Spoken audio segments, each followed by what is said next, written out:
Bonjour à tous, aujourd'hui exercice sur les quantificateurs. Alors, c'est un exercice assez classique, il y a 12 ici, donc énoncés, il va falloir les traduire avec des quantificateurs. Donc on rappelle qu'il y a vraiment deux quantificateurs qu'on utilise tout le temps en mathématiques, le quantificateur universel, ce fameux A à l'envers, donc ici c'est pour tout élément de E, P de X est vrai, ça s'écrit comme ça. Et vous avez le quantificateur existentiel. Il existe un élément de E, donc il existe X appartenant à E tel que P de X est vrai. Voilà. Et ça, on va s'en servir tout le temps. Alors il y a une petite variante avec il existe un unique. Alors s'il existe un unique, on peut le fabriquer avec les deux premiers. Et en fait, il existe un unique élément X de E tel que la propriété soit vraie. Alors ça s'écrit comme ça. On peut l'écrire autrement en disant, alors ça équivaut donc à dire que il existe donc un x tel qu'on ait deux choses, tel que p de x est vrai, et quel que soit y, eh bien si p de y est vrai, alors y est égal à x. Voilà. Vous voyez bien que c'est beaucoup plus simple d'écrire il existe un unique, donc on a ici ce symbole, donc ce fameux E à l'envers de l'existence, et ici l'unicité, c'est donc ce petit point d'exclamation, et vraiment on utilisera toujours ça. Aussi, très important, les négations. La négation de pour tout x, c'est pour tout x, p de x est vrai, et bien la négation, c'est il existe un x pour lequel p de x n'est pas vrai. D'accord ? Et la négation de il existe un x tel que p de x est vrai, et bien ça sera pour tout x, p de x n'est pas vrai. Et donc on va appliquer ça à nos 12 exemples ici, qui sont des grands classiques. J'ai mis à chaque fois donc un énoncé et son contraire. D'accord ? Et donc, on commence avec n multiple de 5. Donc, n, c'est un antinaturel. F est une fonction définie ici sur R. Ça simplifie les énoncés. Ça évite d'avoir des ensembles de définitions. Ici, ça sera R. Donc, ici, n est un antinaturel qui est multiple de 5. Comment on traduit ça avec des quantificateurs ? Pour info, ceux qui veulent une vidéo avec le cours, j'avais fait ça il y a quelques années. Un cours de 20 minutes où j'explique un peu tout. Et puis, un premier exercice de traduction comme celui-ci, voilà, d'une dizaine de minutes. Je mets les liens pour ceux que ça intéresse. N est un antinaturel multiple de 5. On va dire quoi ? Eh bien ça veut dire qu'il existe un antinaturel, donc il existe K appartenant donc à N, tel que, eh bien, N s'écrit 5K. Voilà, oui, c'est très simple. Alors, il n'y a pas unicité, on pourrait aussi, par exemple, dire il existe K appartenant à N étoiles. Si vous voulez un K non nul, tel que N s'écrit 5 fois, donc K moins 1.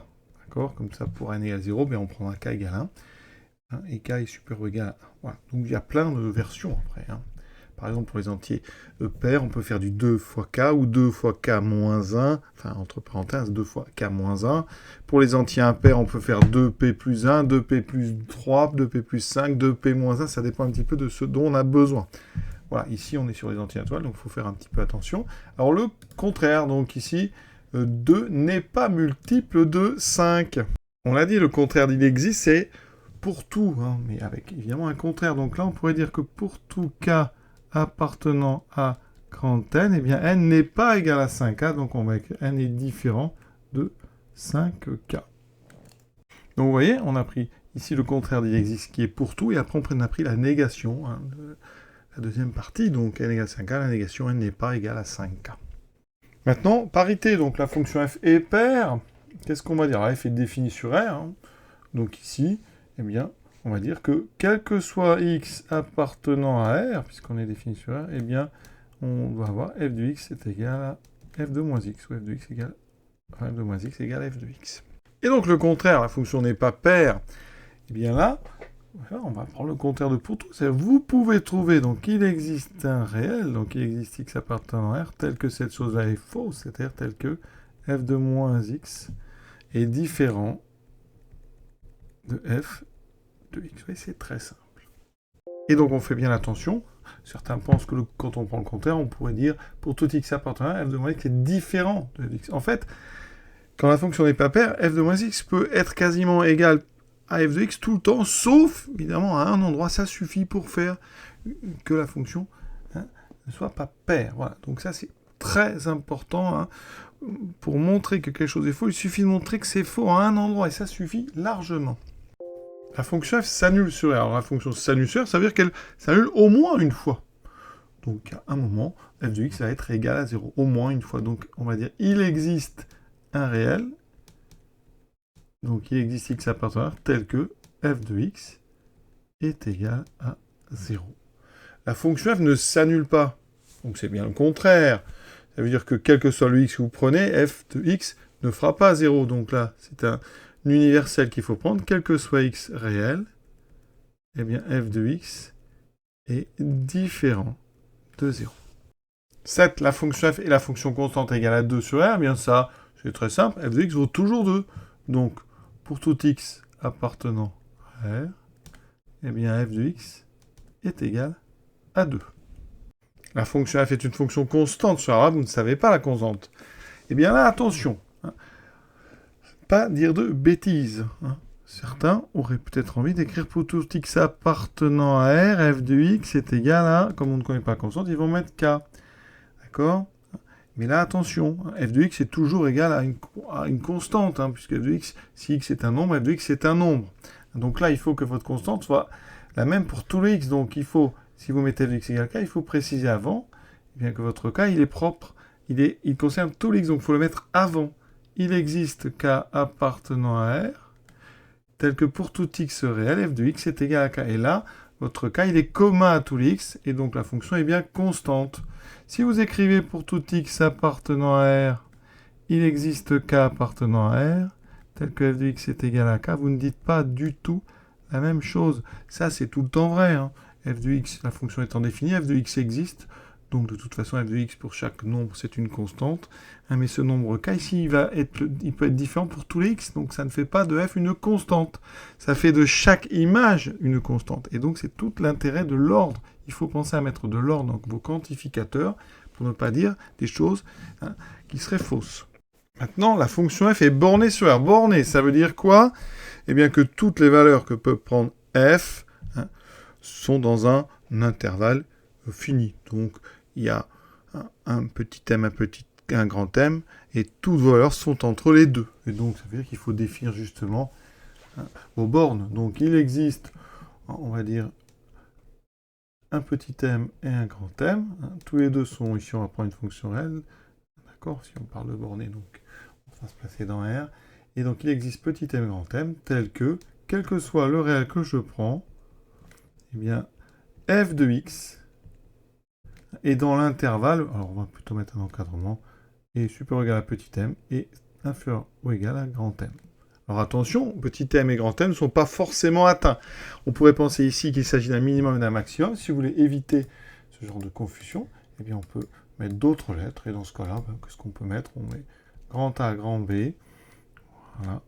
Et donc, petit f de x n'atteint pas forcément A et n'atteint pas forcément B. On pourrait aussi dire, il existe C et D appartenant à R2, tel que pour tout x appartenant à R, et là on pourrait mettre un encadrement strict. Pas de problème, les deux, de toute façon, vous donnerez une fonction bornée. Et vous pouvez passer facilement de l'un à l'autre. Ici, de toute façon, quand on a quelque chose qui est strict, eh bien, ça veut dire que l'inégalité, l'encadrement large est aussi vrai. Pour aller dans l'autre sens, il faudrait tout simplement, ici, pour prendre C, on ferait A moins un petit nombre, moins un petit epsilon, et B, on lui rajouterait un grand epsilon. Et dans ce cas-là, si on a x entre A et B largement, eh bien, il sera strictement entre A moins epsilon et B plus epsilon. Vous voyez que, comme ça, on peut avoir ici un encadrement large ou un encadrement strict pour cette notion de bornée. Ensuite, la fonction f n'est pas bornée. Alors, ça, c'est un petit peu plus difficile. La fonction n'est pas bornée sur R. Alors, là, c'est un petit peu plus dur parce qu'elle peut être non minorée ou non majorée, ou les deux. Donc, on va commencer par se traduire f n'est pas majorée. Autrement dit, on peut rendre les valeurs de f aussi grandes que l'on veut. N'est pas majorée sur R. Eh bien, ça, comment on traduit ça? Eh bien, quel que soit le nombre... Alors ici, on va prendre B, puisque j'avais pris B le plus grand. Quel que soit le nombre B, donc appartenant à R, eh bien, il existe toujours un x appartenant à R, tel que f de x est plus grand ou égal à B. On peut dépasser n'importe quelle valeur. Si vous voulez la notion de dépassement, on peut mettre du strict. Ça marche aussi. Voilà. Si on prend f n'est pas minoré, f n'est pas minoré, Donc on peut rendre les valeurs de f aussi petites que l'on veut. Ça veut dire que quel que soit le nombre a que je prends dans R, il existe un élément x appartenant à R tel que f de x va être plus petit que a. Et si on veut justement remettre ces deux-là, la fonction f n'est pas bornée, eh bien on pourrait dire par exemple que quel que soit donc grand M appartenant à R, eh bien il existe un élément x qui est donc soit f de x est plus grand que m, ou f de x est plus petit que m.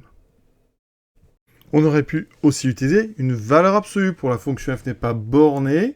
Eh bien, on aurait pu dire il existe un m appartenant à R tel que pour tout x appartenant à grand R, eh bien, la valeur absolue de f de x est inférieure ou égale à m. Voilà. Et donc, si on prend le contraire, la fonction n'est pas bornée sur R, eh bien, quel que soit m appartenant à R, il existe un x appartenant à grand R tel que f de x en valeur absolue est plus grand ou égal à m. Vous pouvez mettre une version stricte, ça marche très bien dans les deux cas. Et maintenant, avec minoré, ça va être beaucoup plus facile, on vient d'en parler. La fonction f est minorée sur R, ça veut dire que, eh bien, il existe un nombre petit a appartenant à R, tel que, quel que soit x appartenant à R, eh bien, f de x est plus grand, strictement, que a. Vous pouvez aussi mettre supérieur ou égal à a. De toute façon, si l'inégalité est stricte, vous pouvez l'élargir. Et pour passer d'une égalité large à stricte, eh bien, il suffirait de prendre la place de mettre a, vous enlevez, vous faites a moins epsilon, et comme ça, ça veut dire que si vous avez mis ça, vous pouvez dire après que donc, eh bien, f de x est strictement plus grand, par exemple, que a moins epsilon. Alors, ça peut être moins 0,1, mais si c'est supérieur ou égal à a, c'est de toute façon strictement plus grand que a moins 0,1. Donc, il n'y a pas de problème avec large ou strict. Ça dépend. En fonction de la situation, vous choisirez. La fonction n'est pas minorée sur R, eh bien, là, ça veut dire qu'il faut partir de x. Se dire qu'on peut rendre f de x aussi petit qu'on veut, donc, ça veut dire que quel que soit le nombre a que vous choisissez, il existe toujours un x dont l'image est plus petite, tel que f de x est plus petit ici que a. Encore une fois, strict ou large, ça ne change rien. Voilà, ce petit exercice donc sur les quantificateurs et les négations est terminé. À très bientôt.